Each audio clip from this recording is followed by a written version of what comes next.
Greetings and welcome to yet another installment of our personal discovery series, where today we speak about networks and support groups. You know, those support groups around you, family, friends, colleagues at work, okay, people that you play sport with, people in a burial society, club, and so on and so forth.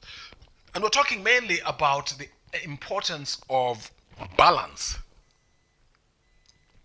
within work, life, social. And the Bible makes it very clear that we need to, you cannot just sit alone in your closet and say, my work is only going to be, it's me and Christ. You know, there are many Christians who say, what's most important is just my relationship with God. I don't have to go to church. I don't have to do this. I don't have to do that. No. Second Thessalonians 3 verse 10, he who doesn't work, let him not eat. Very clear.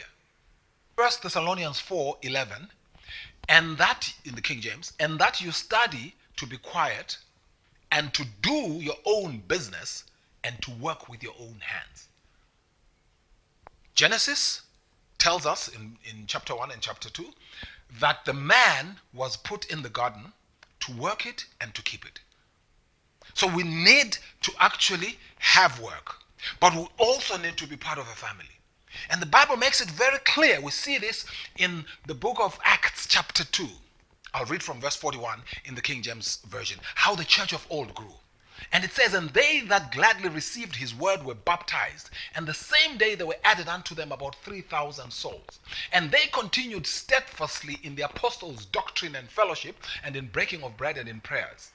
And fear came upon every soul, and many wonders and signs were done by the apostles. And all that believed were together and had all things common, and sold their possessions and goods, and parted them to all men as every man had need. And they, continuing daily with one accord in the temple, and breaking bread from house to house, did eat their meat with gladness and singleness of heart, praising God and having favor with all the people. And the Lord added to the church daily such as should be saved. That's the last verse in that chapter.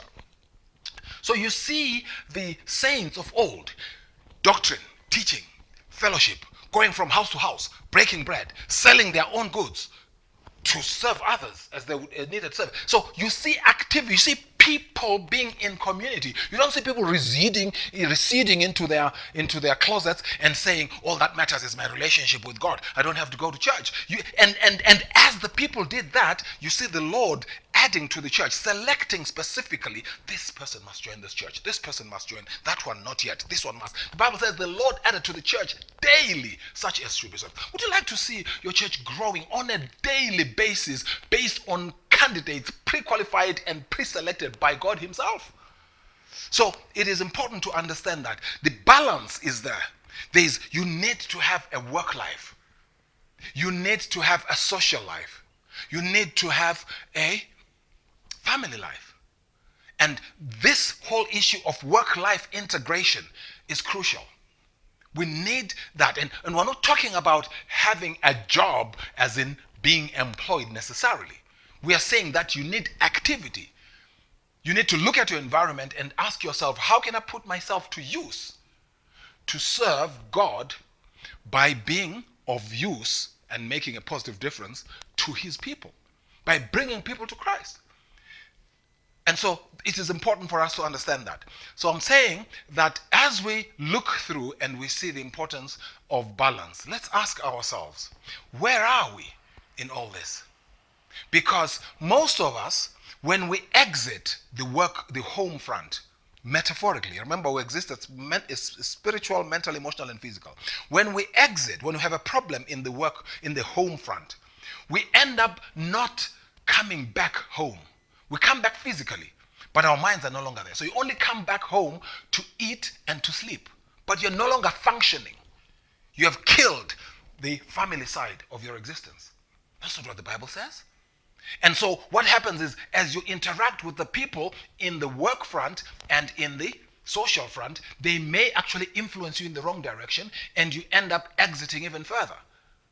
But what you need to do is to surround yourself with people who will help you get back, integrate back, learn the lessons that were supposed to be derived from your initial quarrel with your spouse as you exited, and then go back a stronger person, because any form of criticism and quarrel in the family is a step towards breaking the family. Any reconciliation and any forgiveness is a step towards strengthening it. So always make sure that wherever there is an issue, you address it, reconcile, forgive, accept forgiveness, and move on. You're always moving higher and higher and higher. Hope you've learned something on this. God bless you, and stay tuned.